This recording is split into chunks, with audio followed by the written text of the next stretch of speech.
வணக்கம், welcome to my channel 2C Usha. இன்னைக்கு நம்ம பார்க்க போறது வெயிட் லாஸுக்கு உதவக்கூடிய கேப்சிகம் வச்சு ஒரு ரெசிபி தான். கேப்சிகம் கார்ன் ரைஸ் எப்படி செய்யறதுன்னு பார்த்தலாமா? அதுக்கு முன்னாடி இது வரைக்கும் நீங்க சப்ஸ்கிரைப் பண்ண பண்ணிட்டு பக்கத்துல இருக்கிறது லைக் ஆனியும் அழுத்திட்டுருங்க.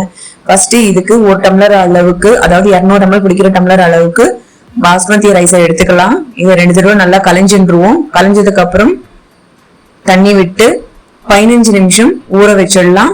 15 நிமிஷம் ஆயிடுத்து, ஊறிட்டு இருக்கு. இது போதும், தண்ணியை வடிச்சிடலாம். இப்போ அடுப்புல ஒரு பாத்திரம் வச்சிருந்து 5 டம்ளர் அளவுக்கு தண்ணி விட்டுப்போம்.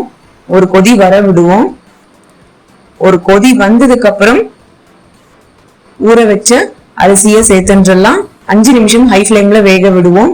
5 நிமிஷம் ஆயிட்டு இருக்கு, 80% வெந்துட்டு இருக்கு. இது போதும். அடுப்பு ஆஃப் பண்ணிட்டு இந்த தண்ணியெல்லாம் வடிச்சிருந்து ரெடி பண்ணிடுவோம். இப்போ கார்னை வேக வச்சுப்போம். அதுக்கு ஒரு பாத்திரத்துல 300 ml தண்ணி விட்டு ஒரு கொதி வந்ததுக்கு அப்புறம் 1 கப்பு, அதாவது ஒரு கை அளவுக்கு ஸ்வீட் கார்னை சேர்த்துப்போம். 2 நிமிஷம் ஹை ஃபிளேம்ல வேக வச்சு எடுத்துக்கலாம். 2 நிமிஷம் ஆயிட்டு இருக்கு.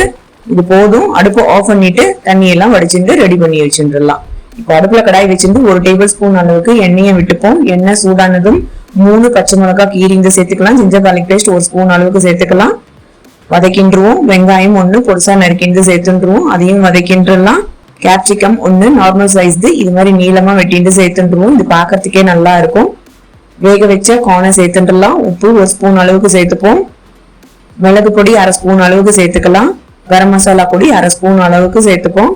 எல்லாத்தையும் கலந்து விட்டுருவோம். 1 நிமிஷம் அப்படியே வேக விடுவோம். கேப்சிகம் 1 நிமிஷம் வெந்தாவே போதும். 1 நிமிஷம் ஆயிட்டு இருக்கு. இப்போ வெந்த சாதத்தை சேர்த்துடலாம். எல்லாத்தையும் கலந்து விட்டுருவோம். 2 நிமிஷம் மீடியம் ஃபிளேம்ல அப்படியே வேக விடுவோம். 2 நிமிஷம் ஆயிட்டு இருக்கு. இப்போ புதினா இலைகளை சேர்த்துப்போம். கொஞ்சோண்டு கொத்தமல்லி தழைகளையும் சேர்த்துடலாம். 1 ஸ்பூன் அளவுக்கு எலுமிச்சை ஜூஸ் சேர்த்துருவோம். எல்லாத்தையும் கலந்து விட்டுருவோம்.